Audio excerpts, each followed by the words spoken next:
8월 셋째 주 주택시장 어떤 변화가 있었나? 셋째 주 그 한국부동산원 자료가 발표가 되었는데요. 한 두세 가지 특징이 있습니다. 우선 그 전세 매매 모두 지난주와 보합세를 보였다는 점이 특징이고요. 변화가 없다는 게 하나의 그 시장의 특징으로 꼽을 수가 있겠습니다. 두 번째는 서울과 경기도 인천 지역이 보합세를 보였습니다. 그러니까 전세 매매 둘 다 큰 변화가 없었다. 뭐 지금 막바지 휴가철이죠. 그러다 보니까 거래도 동결이 되고 또 가격도 보합을 보이고 있는 것으로 보입니다. 세 번째, 지방에 좀 변화가 있는데요. 부산과 울산 이런 지역에서 전세 가격이 바닥을 찍고 상승세로 전환했습니다. 아마 지방의 부동산, 특히 전세 시장의 변화가 온 점은 전세가 선행 지표라는 점을 감안하면 이제 그 지방의 대도시도 올 하반기, 특히 가을 이사철에는 전세가 좀 오르고 거래도 증가하는 좀 훈풍이 불지 않을까 그렇게 예상이 됩니다. 부동산 추가 대책 핵심 내용은 김윤덕 국토부 장관과 또 김용범 그 대통령실 정책실장 등이 연달아서 그 부동산 추가 대책과 관련된 언급을 하고 있습니다. 언급의 특징은 세 가지로 보입니다. 하나는 이재명 대통령이 사실은 대통령 후보 시절에 세금으로 집값을 잡지 않겠다. 그러니까 세금 정책은 가급적 손질하지 않겠다. 이제 과거의 진보 정권과 다른 그런 발언을 한 적이 있거든요. 그런데 최근 들어서 정책 당국자들의 얘기를 들어보면 세금도 좀 더 강화하는 쪽으로 발언이 나오고 있습니다. 두 번째는 공급에 대해서 아마도 신경을 많이 쓰는 것 같습니다. 당초는 8월 말쯤 나올 걸로 보이는데 한 9월 초쯤 내놓겠다 이런 발언을 하는 걸 보면 공급 대책에 좀 더 신경을 쓰는 게 아닌가 보여지고요. 대출 규제 정책도 또 좀 더 강화된, 예를 들면 규제 지역에서 LTV가 50%인데 40%로 낮추는, 그러니까 강화된 이런 대책이 나올 것 같습니다. 도표로서 한번 정리를 해보았는데요. 공급 대책으로는 국공유 유효부지 개발을 3만 5천 호 정도를 공급하겠다. 이거는 기재부에서 발표를 한 내용이죠. 상기 신도시 속도전. 그러니까 상기 신도시가 약 18만 6천 호 정도 되는데 그 옆에 있는 크고 작은 미니 택지까지 하면 한 23만 호 정도가 될 것 같습니다. 이런 것들을 좀 빠르게 하겠다. 사실은 문재인 정부 때 발표가 된 것인데 그동안 지지부진했던 상기 신도시에서 공급 물량이 올 하반기 이후에는 쏟아질 것으로 예상이 됩니다. 재건축 활성화와 관련해서 재정비 사업 인허가 기간을 대폭 단축하겠다. 1, 2년 단축하겠다.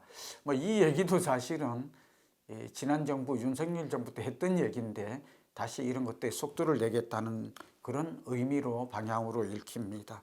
세제 강화와 관련해서 관심이 가장 높은데요. 공시가격 현실화율을 높이고 공정신작가액 비율도 좀 조정을 하겠다. 이 두 가지가 되면 보유세, 특히 종부세에 영향을 줄 것으로 보이거든요. 또 종합부동산세는 좀 낮추는 게 아니라 그대로 좀 유지하겠다. 윤석열 정부 때는 종합부동산세제를 좀 낮추는 방향으로 이렇게 추진을 했었는데 그대로 유지되는 방향으로 정책이 전개될 가능성이 높아 보입니다. 다주택자 양도세 중과 내년 5월까지 유예가 되어 있는데 다시 부활될 가능성이 높아졌고요. 재건축 초과이익 환수제, 부담제조, 이거는 세금은 아닙니다만 부담금은 세금과 마찬가지 효과를 가져오기 때문에 이런 제도도 그대로 유지될 것 같습니다. 그래서 공급대책, 세제 강화, 대출 규제 이 세 가지가 아마 9월 초에 발표 예정인 새 정부의 부동산 추가 대책에 포함되지 않을까 그렇게 예측하고 있습니다. 부동산 추가 공급 대책 집값 전세값 정말 잡힐까? 추가 공급 대책과 관련해서 이제 우리의 관심사, 특히 실수요자분들은 도대체 시장이 어떻게 변할 것인가 하는 전망과 관련된 관심사라고 볼 수 있겠습니다. 공급 대책이 나오면 이 부동산 시장은 안정세를 찾을 가능성이 높죠. 그러나 공급 대책이 빠진 세금 강화와 대출 규제, 이런 규제 억제 정책이 나온다면 이는 단기 안정, 장기 불안정, 이런 장세, 이건 어디서 많이 보았죠? 우리가 과거 민주당 정권에서 나타났을 때, 발표했을 때 그런 모양이 다시 재현되지 않을까, 그런 좀 예상이 가능합니다. 그리고 공급대책과 관련해서는 이재명 정부는 공공임대주택, 이걸 이제 공적주택이라는 말로 조금 새로운 개념으로 정책을 내놓았는데요. 공공임대주택 중에서도 상기 신도시에 방점이 있을 것으로 보이는데, 상기 신도시 공급이 남양주 왕숙지구를 시작으로 해서 이제 본격 신규 분양이 이루어질 것으로 보이는데, 그랬을 때 특히 젊은 무주택 실수 요청 같은 경우에는 영끌에서 지금 비싼 가격에 서울의 집을 구매하기보다는 조금 기다릴 가능성이 높습니다. 여기에 이제 일반 공급과 특별 공급이 있는데, 뭐 신혼부부로 신혼희망타운을 비롯해서 공공 분양, 특히 특별 공급 분양 물량이 많이 나오게 되면 이게 한 6가지 부류가 되거든요. 다음 기회에는 이 특별 공급을 어떻게 손쉽게 받을 수 있나 따로 한번 특집을 마련할까 하는데요. 이번 시간은 상기 신도시에서 공급 임대를 포함해서 분양 물량이 나오게 되면 아무래도 젊은 층을 중심으로 해서는 기존 시장보다는 이렇게 공공 분양에 관심을 갖고 기다리는 사람이 늘어날 것 같습니다.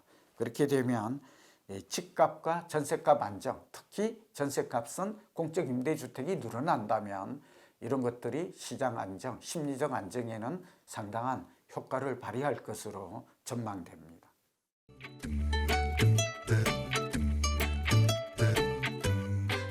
that